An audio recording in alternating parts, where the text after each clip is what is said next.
नमस्कार मंडळी, मी वरद विजय चव्हाण तुम्हा सगळ्यांचं माझ्या युट्यूब चॅनलमध्ये स्वागत करत आहे. मंडळी, काल रिलीज झाला होता एक नवीन मराठी सिनेमा, ज्याचं नाव होतं चिकी चिकी बुबुम बुबुम, जे काय होतं ते. आता या सिनेमामध्ये तुम्हाला भली मोठी स्टारकास्ट बघायला मिळते आणि एवढी मोठी स्टारकास्ट असून सुद्धा या सिनेमाचे मुंबईमध्ये प्रत्येक थिएटरमध्ये मुंबईच्या फक्त आणि फक्त एकच शो त्याला मिळालेला आहे आणि तो पण बहुतेक थिएटर मालकांनी फॉर्मॅलिटी म्हणूनच दिला असावा की नको बाबा उगाच मनसे बिनसेचे कोण लोक आली तर आपल्या थिएटरचं नुकसान होईल, त्यापेक्षा 2 दिवस गपचूप या सिनेमाला एक शो द्या. संडेला आपण हवं तर छावामध्ये ते कन्वर्ट करूया, असं काहीतरी थिएटर मालकाचा विचार दिसतोय.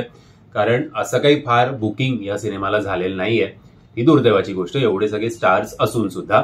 आता या सिनेमाचा समजा जर रिव्ह्यू करायचाच झाला तर या सिनेमाचं एक गाणं आहे, त्या गाण्यातलं एक वाक्य आहे आणि ते वाक्य या सिनेमाच्या रिव्ह्यू म्हणून या सिनेमाचा रिव्ह्यू करण्यासाठी एकदम तंतोतंत बसतं आणि ते वाक्य म्हणजे बुम बुम बुम बुम बुम बुम बुम बुम बुम बुम बुम बुम बोंबला.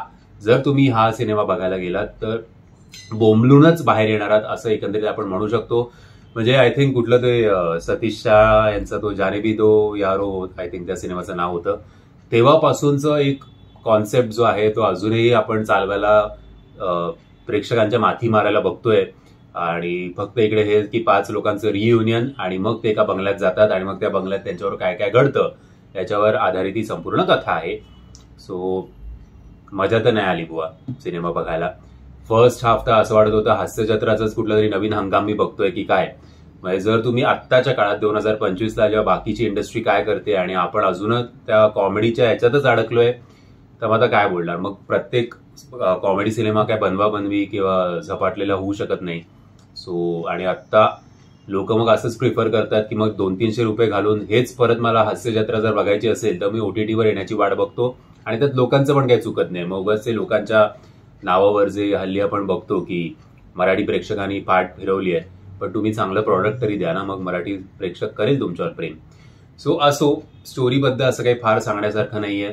त्यातल्या त्यात सेकंड हाफ जरा बरा होता, बट ओव्हरऑल का बघावा हा सिनेमा असा प्रश्न मला पडला.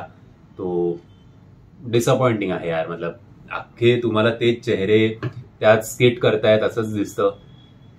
कामाचं बघायला गेलं तर आहेत, सगळ्यांची कामं बरी आहेत, बट काय काय कॉमेडी पंचेस सुद्धा खूप चांगले लँड होतात. बट ते मोजके पंचेस बघण्यासाठी मी 300 रुपये स्पेंड करायचे का, 300 का 200 जे काय असेल ते. तो या प्रश्नाचं उत्तर आय थिंक मराठी फिल्म मेकर्सनीच स्वतःला विचारायला हवं आणि थोडं रिफ्रेश बटन दाबायला हवं आणि आता प्रेक्षकांना काय हवंय आणि आपण काय देतो याचा सुद्धा विचार करायला हवा.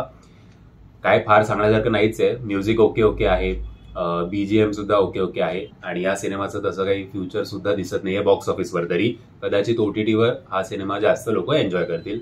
असो, बाय.